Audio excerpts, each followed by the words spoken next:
Good morning, नमस्कार, प्रणाम, राम राम। स्वागत है आप सभी का। तो आज आप एग्जाम देने जा रहे हैं। सबसे पहले आप सभी को all the very best. Exam आपका बहुत अच्छा होगा, कहीं कोई घबराने की जरूरत नहीं है। अभी देखिए 5 मिनट के अंदर मैं आपको ये कैंटर इंटरसेक्शन थ्योरम पढ़ाऊंगा बेटा। अगर आई तो आप 100% इसको कर पाएंगे, कोई दिक्कत नहीं है। पहले स्टेटमेंट समझिए, क्या कह रहा है स्टेटमेंट इसका। आपके पास जो ये थ्योरम है इसका स्टेटमेंट समझ लो पहले, उसके बाद अपने क्या है इसका प्रूफ देखेंगे।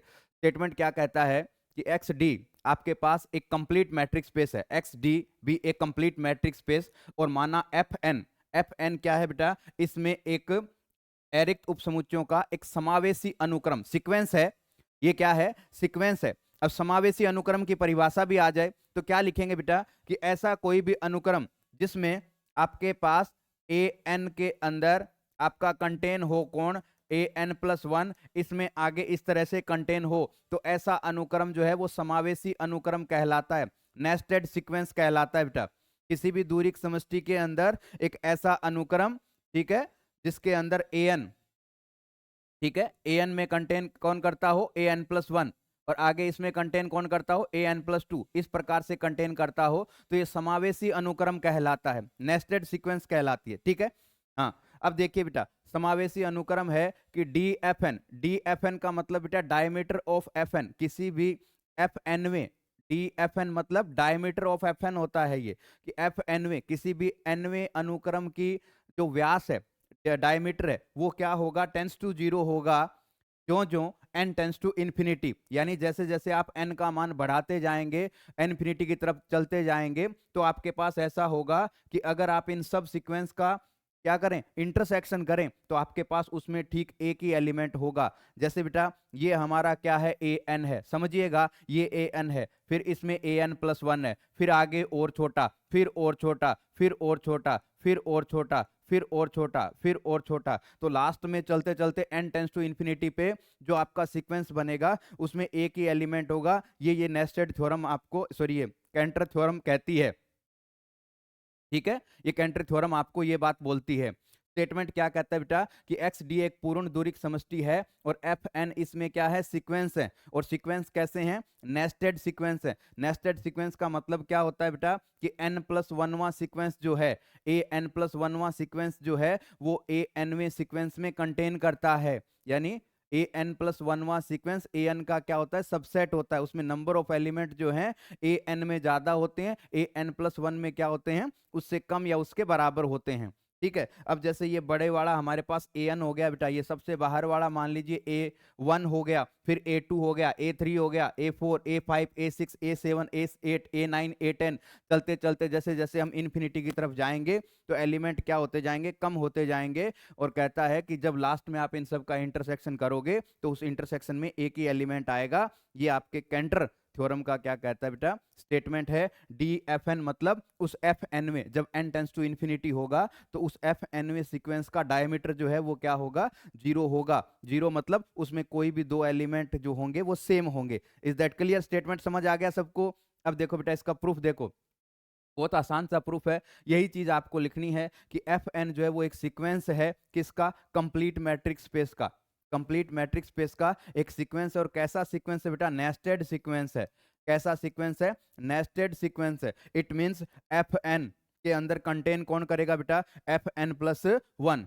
एफ एन में कंटेन कौन करेगा, एफ एन प्लस वन करेगा। तो अब अगर ऐसा नेस्टेड वाली चीज है, नेस्टेड वाली चीज है, इसमें ये है, इसमें ये है, इसमें ये है, इसमें ये है, तो हमें पता है इनका इंटरसेक्शन जो है, क्योंकि इसमें ये है तो इसके पास तो सबके एलिमेंट है, फिर इस छोटे वाले के पास इन सबके एलिमेंट है, तो इसके पास इन सबके एलिमेंट है, तो इनका इंटरसेक्शन फाई तो नहीं हो सकता ना।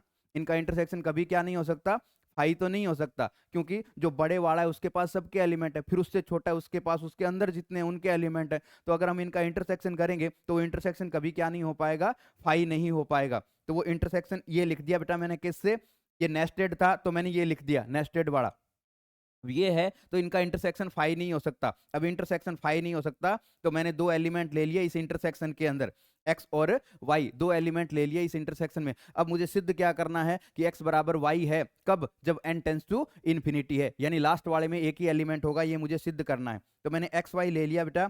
इसका इस इंटरसेक्शन में। आप जानते हैं बेटा अगर इंटरसेक्शन में कोई एलिमेंट है तो वो प्रत्येक सीक्वेंस के पास आएगा, यानी वो प्रत्येक fn के पास क्या करेगा, एग्जिस्ट करेगा। xy प्रत्येक fn के पास होगा। समझ आया यहां तक? यहां तक क्लियर सबको? फटाफट बताओ यहां तक कोई डाउट? यहां तक कोई डाउट बेटा?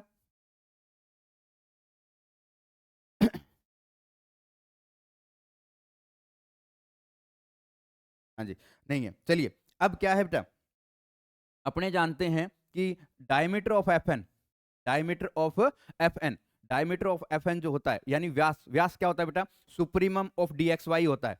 डायमीटर क्या होता है, सुप्रीमम ऑफ एक्स वाई होता है। कोई भी किसी भी सीक्वेंस के लिए उसका डायमीटर क्या होगा, उसके कोई भी दो बिंदुओं के बीच की जो मैक्सिमम डिस्टेंस है, सुप्रीमम डिस्टेंस डायमीटर होता है। तो हम ये कह सकते हैं कि डायमीटर हमेशा किसी भी डिस्टेंस से क्या होता है, या तो बड़ा होता है या क्या होता है उसके बराबर होता है। तो मैंने क्या लिखा है कि अगर एक्स वाई किसके हैं, एफ एन के हैं, तो किसी भी n के लिए डी एफ एक्स वाई हमेशा डायमीटर ऑफ एफ एन से तो क्या रहेगा, लेस देन इक्वल टू ही रहेगा। ये भी क्लियर है बेटा? ठीक है। अब देखिए डी एक्स वाई, अब ये सुप्रीमम के लिए अपने क्या करते हैं बेटा, जब भी अपने सुप्रीमम वगैरह निकालते हैं तो अपने क्या लगाते हैं, limit n tends to infinity diameter of f n पे चलते हैं अपने। Limit n tends to infinity diameter of f n supremum वाली कंडीशन के अकॉर्डिंग। ठीक है, डायमीटर ऑफ एफ एन अपने को निकालता है, यहाँ पे सुप्रीमम होता है। सुप्रीमम निकालने के लिए अपने क्या करते हैं, limit n tends to infinity लगाते हैं डायमीटर ऑफ एफ एन के लिए। ठीक है, limit n tends to infinity diameter of f n for all n। ये सुप्रीमम की जब अपने सुप्रीमम फाइंड आउट करते हैं किसी सीक्वेंस का, तो n टेंस टू इन्फिनिटी या इन्फीमम जो क्या एक्सट्रीम वैल्यू फाइंड आउट करते हैं ना, तो अपने n टेंस टू इन्फिनिटी की तरफ जाते हैं सुप्रीमम या इन्फीमम फाइंड आउट करने के लिए। तो यहाँ पे अपने limit n tends to infinity की डायमीटर ऑफ एफ एन के लिए। ठीक है, फॉर ऑल n। अब ये बेटा क्या गिवन है अपने को, ये गिवन है कि डायमीटर ऑफ एफ एन आपका जब n टेंस टू इन्फिनिटी होगा तो क्या होगा, जीरो की तरफ जाएगा।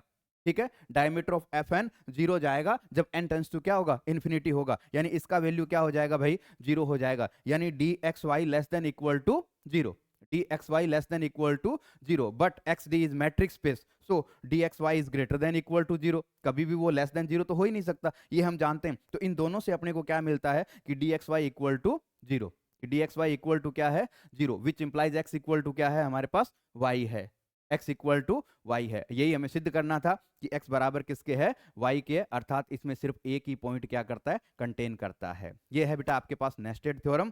ठीक है, इजी सी थ्योरम है, अगर एग्जाम में आती है तो 12 नंबर में आएगी।